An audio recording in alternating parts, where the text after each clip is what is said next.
नमस्कार, स्वागत है आपका। मैं हूं अभिषेक शुक्ल। छत्तीसगढ़ में बहुप्रतीक्षित मंत्रिमंडल विस्तार हो चुका है और मंत्रिमंडल विस्तार में 3 नए मंत्री मिले हैं।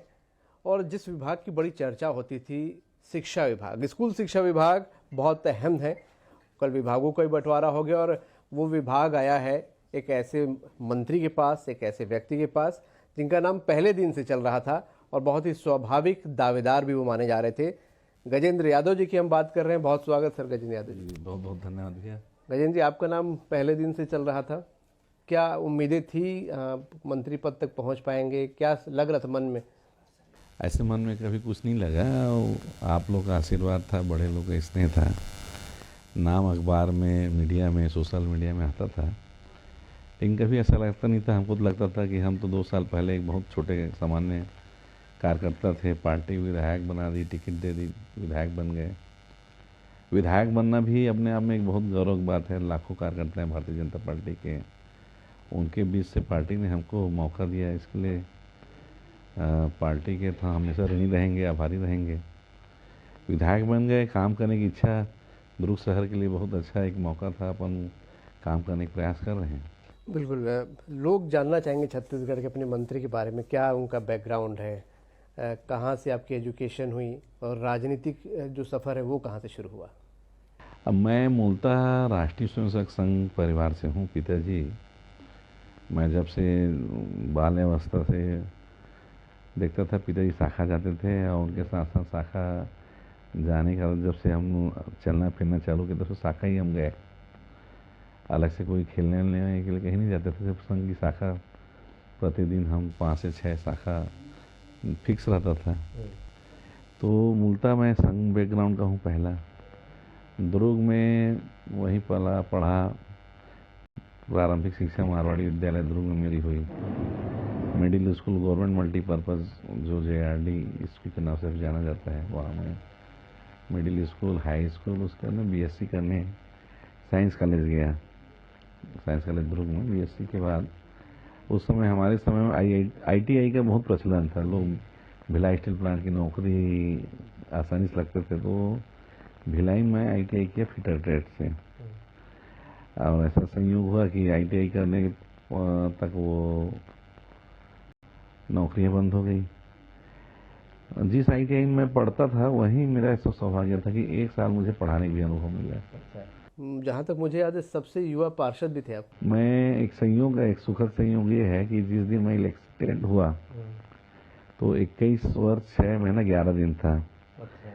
तत्कालीन कलेक्टर BL अग्रवाल जी के पास जब मैं प्रमाण पत्र लेने गया तो बोले, अगर 6 महीने पहले चुनाव होता तो आप अयोग्य हो जाते हो। तो वो अभी भी याद है उनका वो शब्द कि वो बोले, मध्य प्रदेश के अभी सबसे कम उम्र के आप पार्षद हो। तो ये भी एक सौभाग्य रहा। सबसे कम उम्र के पार्षद से यहाँ तक की जर्नी आपकी यहाँ पर हुई है। इस बीच कई चीज़ें, बहुत सारी चीज़ें आपके राजनीतिक करियर में भी सामने आई। विधायक का जब टिकट आपको मिल रहा था, पहली बार भाजपा ने एक नया फार्मूला भी किया, बड़ी तादाद में यहाँ पर नए लोगों को टिकट भी उसने दिया। विधायकी का टिकट आपको कैसे मिला? क्या कुछ कहा गया या किस तरीके से सारा कुछ हुआ? क्योंकि बहुत बड़े नेता को आपने वहाँ पर आया। पिछड़ा वर्ग में एक प्रदेश स्तरीय सम्मेलन दुर्ग में हुआ। हमको तो मालूम नहीं था कि पार्टी हमको कैसे तैयार करती है। कार्यकर्ताओं को समझ में नहीं आता भारतीय जनता पार्टी में, लेकिन जो संगठन के जो शिल्पी हैं, वो जो ऊंचे स्थान पे बैठे हैं, हमारे मार्गदर्शक वरिष्ठ हैं, उनकी नज़र जरूर रहती है। बहुत अहम विभाग आपको मिला है, बड़े बड़े लोग इस विभाग को संभालते रहे। शिक्षा विभाग, स्कूली शिक्षा, बहुत सारे काम भी करने हैं। क्या विज़न है, क्या सोच रहे हैं कि किस तरीके से, क्योंकि जब ये विभाग मिला तो पूरे प्रदेश की नज़र आप पे और ये बहुत चर्चित रहने वाला विभाग भी। ये मैं तो माननीय मुख्यमंत्री जी का आभार व्यक्त करता हूँ कि उन्होंने मुझे मेरे पसंदीदा विभागों में से एक शिक्षा विभाग, ग्रामोद्योग विभाग है।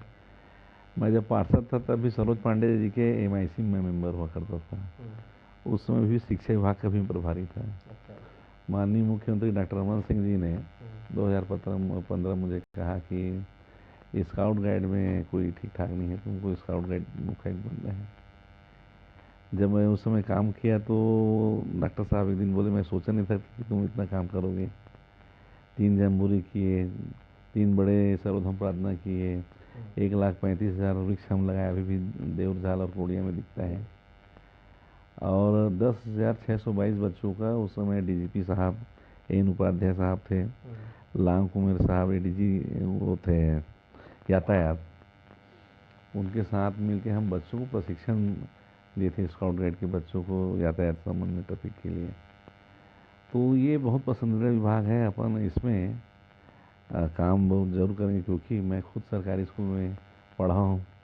मारवाड़ी विद्यालय, जरूर नाम मारवाड़ी विद्यालय था, लेकिन वो सरकारी ही था। गवर्नमेंट मल्टीपर्पज़ स्कूल भी सरकारी था, साइंस कॉलेज भी सरकारी। तो जो पढ़ाई मेरा हुआ है सरकारी स्कूल में हुआ है। और हम लोग के समय मल्टीपर्पज़ स्कूल में तो स्थिति 60% से ऊपर जिसका मार्क रहता था उसका ही एडमिशन होता था। और आज भी पीएम श्री योजना जो माननीय प्रधानमंत्री जी ने लाया है, बहुत अच्छा इसमें है। मेरी कोशिश रहेगी छत्तीसगढ़ में ज़्यादा से ज़्यादा पीएम श्री स्कूल हो, छत्तीसगढ़ में ज़्यादा से ज़्यादा नवोदय हमारे बोरी में है, और एक आध और कोई स्थान होगा तो मेरी जानकारी नहीं है। नवोदय ज़्यादा से ज़्यादा हो, सेंट्रल स्कूल ज़्यादा से ज़्यादा हो। एक जाते होते सवाल ये होगा कि संघ बैकग्राउंड से आप हैं और विपक्ष के निशाने पे इस वक्त सबसे ज़्यादा संघ है, उसको कैसे जवाब देंगे? देखिए, विपक्ष के लोगों को तो संघ की शाखा पहले जाना चाहिए, क्योंकि संघ जो है वो व्यक्तित्व निर्माण करता है। संघ किसी पार्टी से नहीं रहता है।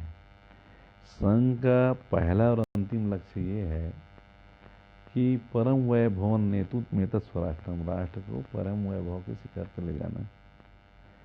अब राष्ट्र परम वैभव के शिखर पर कब जाएगा? जब वहाँ के नागरिक का व्यक्तित्व निर्माण, चरित्र निर्माण अगर हो, तभी वो उसका मानसिक विकास होगा, बौद्धिक विकास होगा, और तभी वो देश के हित में सोच पाएगा।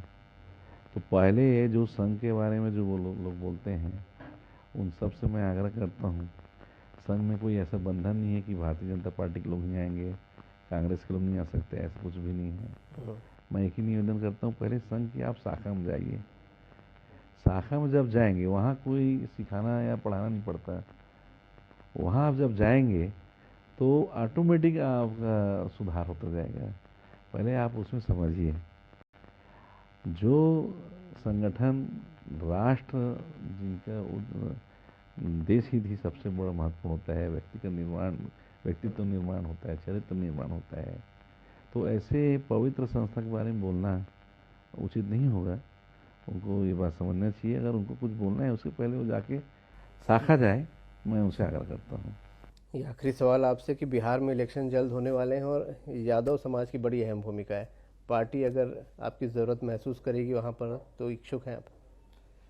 भारतीय जनता पार्टी ने एक सामान्य कार्यकर्ता को विधायक बनाए हैं, एक विधायक को आज माननीय मंत्री के रूप में उन्होंने जिम्मेदारी दी है। पार्टी जहाँ जो निर्देश देगी वहाँ सब जगह हम जाकर काम करेंगे। बिल्कुल गजेंद्र जी, बहुत बहुत शुक्रिया आपका हमसे बात करने के लिए। व्यस्त समय में से आपने ये थोड़ा समय हमारे लिए निकाला, और हम बहुत उम्मीद कर रहे हैं कि शिक्षा का स्तर बढ़ेगा, स्कूलों की स्थिति बेहतर होगी, और बहुत सारी शुभकामनाएं इसके लिए आपको। जी धन्यवाद। धन्यवाद।